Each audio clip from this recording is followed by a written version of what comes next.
Et voilà, ça fait 1 an que je reçois des choses de Loot Crate et voici de quoi ça ressemble quand je les rassemble tous ensemble. J'ai pas toujours eu toutes les boîtes de tous les mois, là. J'ai été très sélectif dans mes boîtes.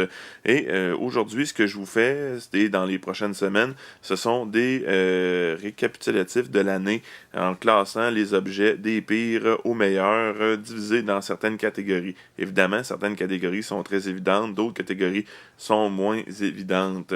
Si vous voulez pas manquer les vidéos, vu que je sais pas combien je vais en faire, abonnez-vous à la chaîne et vous ne les manquerez pas. C'est facile à faire en un seul clic. Vous êtes abonné. Ne pas oublier la cloche pour recevoir la notification. Et on commence! Jamais j'aurais pensé faire une catégorie sur des carnets de notes ou des cartes de notes. Mais la réalité, c'est qu'on en est rendu là. Donc cette année, on a reçu, entre autres, ce petit carnet de notes X-Files, I Want to Believe. Le dessin de la pochette est très beau, mais le reste, c'est un tout petit carnet de notes, tout blanc, pas d'image, rien du tout. C'est assez ordinaire. Au moins, donnez-moi un crayon pour que je puisse écrire dedans. Ensuite, on a reçu celui-ci qui est un peu meilleur, un peu plus gros, avec des dessins à l'intérieur, mais ça reste des pages blanches. Ils disent que c'est des carnets de notes, mais c'est plus des carnets de dessin selon moi. Surtout que en juillet, j'ai reçu une boîte Z-Box que j'avais commandée dans laquelle j'avais pas un, mais deux petits livrets de notes comme celui-là de Star Wars. Cette fois-ci, très beau, ligné, quoique le dessin à l'intérieur est trop foncé là, pour de l'écriture. Mais je me dis à quelque part que je dois pas prendre assez de notes dans ma vie. Ensuite, nous avons reçu ces petites cartes de notes, en fait, ces petites cartes de souhait du film Dark Crystal. C'est très beau. Chaque carte présente un personnage ou un objet du film avec sa description. Honnêtement, c'est sûr que je les enverrai à personne, que c'est sûr que je les utiliserai pas, mais je les adore. Je trouve ça très beau. C'est un très bel item que nous avons reçu. Ces items, en plus d'avoir l'image à la description, venaient avec une petite pile d'enveloppes si vous voulez les envoyer à vos proches.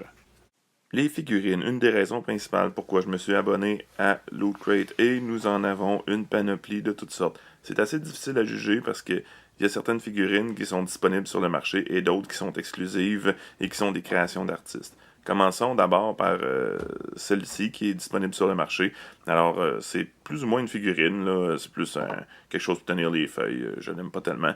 Ici, vous avez Megaman. Il est cute, il est bien beau, mais c'est un peu ordinaire comme figurine. Ensuite, dans les figurines disponibles sur le marché, vous avez ici une figurine de Magic the Gathering qui est Elspeth Tyrell. Je connais pas trop, mais c'est une belle figurine. J'aime bien les Funko Pop, même si leur tête est démesurée.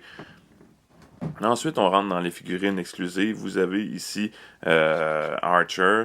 Je suis pas un gros fan de la série. Le fait que c'est un complet fait en sorte qu'il n'y a pas tellement de détails sur le personnage, sur la figurine. C'est ma moins préférée du lot pour les exclusives. Celle-ci, c'est Big Daddy de BioShock et c'est la raison pour laquelle je me suis abonné la première fois à une boîte de Loot Crate parce que je voulais ce petit bijou de figurine. Admettez que c'est très beau. Elle est lourde en plus. Tous les détails sont là. Pour n'importe quel fan du jeu BioShock, c'est un must, je trouve. Ensuite, parlons de cette figurine qui est Rick et Morty, un autre show que je regarde pas tellement, mais regardez les détails du monstre qui sort du mur, c'est vraiment à couper le souffle, là. Il y a vraiment beaucoup de détails, c'est impressionnant, j'adore cette création et je l'affiche fièrement chez moi. Dans le même genre d'idée, on a la figurine de Alien ici, qui est la représentation en figurine d'un dessin que quelqu'un a fait. Pour plus de détails, vous pourrez voir mon vidéo sur le unboxing du mois de septembre. Mais grosso modo, vous voyez un alien qui promène son facehugger, l'espèce de bébite qui vient sur votre visage quand vous faites attraper par des aliens. Le top 3 maintenant, alors je vais tout de suite vous montrer celle qu'on a reçue tout récemment au mois d'octobre, qui est une reproduction d'une scène dans Evil Dead 2, quoique, en tout cas, je me souviens pas que ça arrive exactement comme ça, mais vous avez la sorcière qui prend Ash, la figurine, tout est extrêmement bien détaillé. J'adore cette reproduction de scène. Ensuite, la raison pourquoi elle n'est pas en première, c'est que vous pouvez l'acheter, c'est celle-ci, c'est Frodo. Par contre, la lame ne sera pas bleue. J'adore les détails. En fait, je suis en train de me magasiner, d'acheter Gandalf. Là, les deux ensemble, ça irait très bien. J'adore cette petite figurine.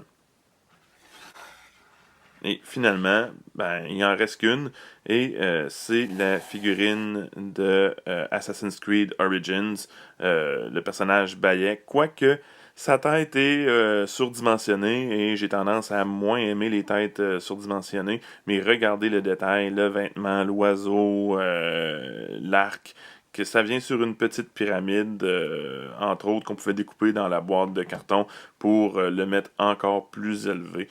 C'est le genre de figurine à laquelle je m'attends d'une boîte là, mensuelle comme Loot Crate. Rien de moins, c'est ma préférée.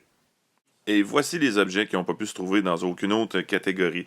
Quoique j'aurais aimé avoir une catégorie toutou, parce que j'aime bien les toutous, mais comme celle-là, la grenade de Gears of War, qui est un peu ordinaire, remarqué.